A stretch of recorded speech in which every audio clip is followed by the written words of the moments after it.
Arestado ang isang street-level individual sa isang drug buy-bust operation ng Station Drug Enforcement Team ng Iloilo City Police Station 9 sa ilalim ng pamumuno ng kanilang officer in charge na si Police Captain Jimel Acuesta na naganap sa Barangay Tabuk-Suba, Haro, Iloilo City nito lamang 15 ng Enero taong kasalukuyan.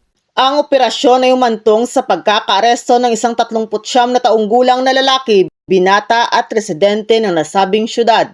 Nakumpiska sa operasyon ang 4 na heat-sealed transparent plastic sachet na naglalaman ng hinihinalang shabu na umabot sa kabuang timbang na humigit kumulang 20 gramo na may tinatayang standard drug price na nagkakahalaga ng 136,000 pesos at iba pang mga non-drug items. Patuloy ang pagsusumikap ng mga kapulisan sa buong Western Visayas upang mas mapaigting ang kanilang kampanya laban sa iligal na droga tungo sa kaligtasan ng bawat isa. Mula dito sa Police Regional Office 6, ako ang inyong Police News Network Correspondent, Patrolwoman Charmaine Balunsat, alagad ng batas, tagataguyod ng Balitang Pulis.